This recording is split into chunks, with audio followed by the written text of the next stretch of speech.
안녕하십니까. 1월 27일 오후 김경국TV 시작하겠습니다. 최근 문형배와 이미선, 정계선 이런 좌파 헌법재판관들이 과연 윤석열 대통령의 탄핵 심판을 계속할 자격이 있느냐, 이런 논란이 끊이지 않고 있죠.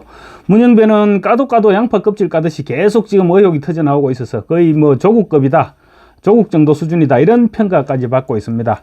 헌법재판관 인사청문회 당시 블로그에 우리법연구회 회장으로서 사법부 운영권을 장악해서 목표를 달성하겠다, 이런 식의 글을 올렸다가 장제원 당시 의원에게 와장창 깨지고 나서 블로그에 글을 올리지 않겠다, 이렇게 선언하더니 이번에는 X, 그러니까 트위터죠, X에 글을 올려서 새빨간 색깔을 드러내 왔습니다.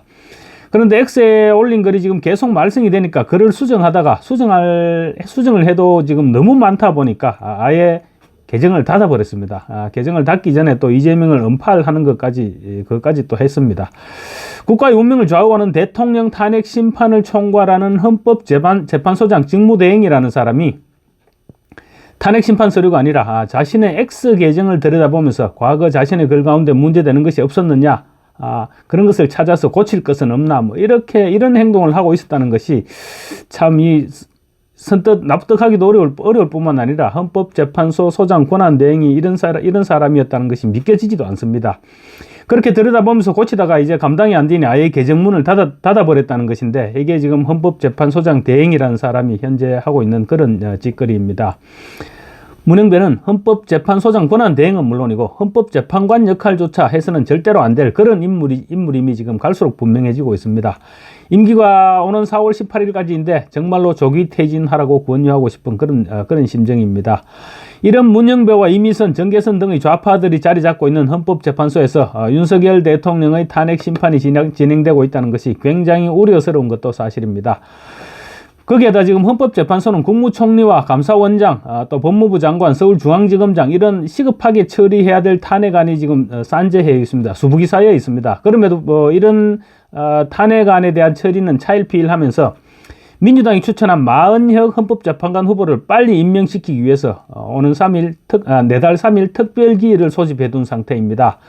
최상목 대통령 권한대행이 정계선과 조한창 두 사람만 임명하고 마은혁은 여야 합의가 되지 않았다는 이유로 임명을 거부했는데, 이 부분이 과연 적합했느냐를 자기들이 판단을 하겠다는 것입니다. 지금 헌법재판관 8명이서 결정을 해도 아무런 문제가 없습니다. 8명의 헌법재판관이 헌법재판소를 운영하는데 아무런 지장도 없고, 박근혜 전 대통령 탄핵 당시에도 8명으로 탄핵안을 심의 의결했던 전례도 있습니다. 그래서 지금 마은혁을 임명하는 게 그렇게 시급한 사안도 아닙니다. 그럼에도 불구하고 처리해야 될 산적한 현안들을 모두 제쳐두고 특별기일까지 잡아가면서 마은혁을 서둘러서 임명시키려 하고 있는 것입니다. 물론 헌법재판소가 최상목 권한대행이 마은혁을 임명하지 않는 것이 헌법에 위배된다, 이런 판결을 내린다고 하더라도 최상목 대행이 의무적으로 임명할 필요가 없다는 것이 헌법학자들의 견해이기는 합니다. 그렇지만 만약에 헌법재판소에서 그런 결정을 내리게 된다면 최상목 대행 입장에서는 압박을 받지 않을 수 없게 되는 것도 사실입니다. 어쨌거나 문형배를 비롯한 좌파 재판관들이 이렇게 마은혁 임명을 서두르는 것은 마은혁은 한때 사회주의 혁명을 꿈꿨을 정도로 확실한 좌파 인물이기 때문입니다. 확실한 좌파를 한 표 늘려서 확실하게 윤석열 대통령 탄핵안이 인용되도록 하겠다는 것이 좌파들의 계획인 것입니다.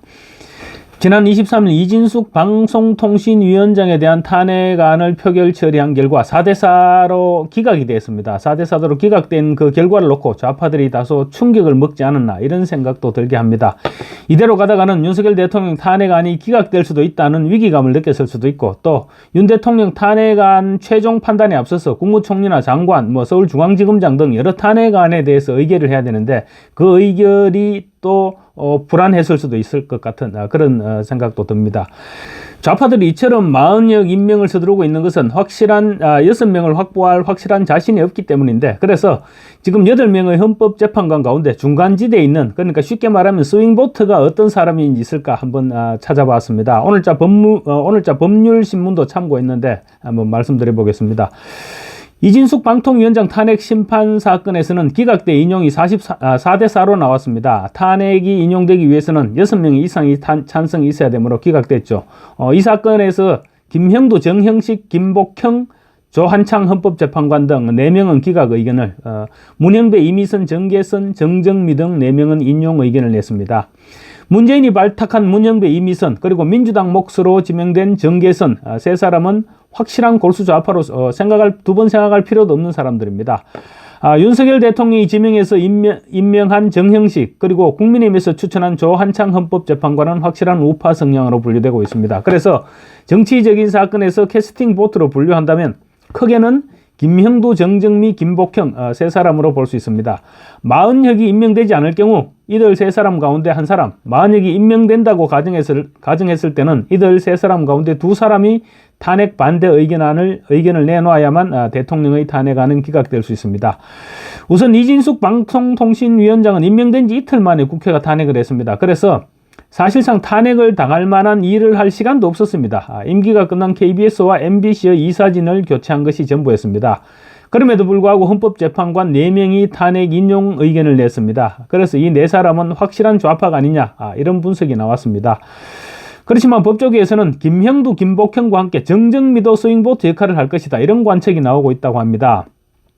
김형두와 정정미는 김명수가 대법원장 몫으로 지명했지만 임명은 윤석열 대통령이 했습니다. 그래서 김명수도 당시 지명할 당시에 대통령실과 일정 부분 교감 아래 지명을 했을 것이니만큼 두 사람은 중립적일 것이다, 이런 분석이 나왔던 것도 사실입니다. 그렇지만 정정미는 누가 봐도 기각을 해야 할 이진숙 위원장 탄핵 심판에서 인용 의견을 내놓았다는 점에서 저쪽으로 넘어간 것이 아니냐, 이런 분석도 없지 않습니다.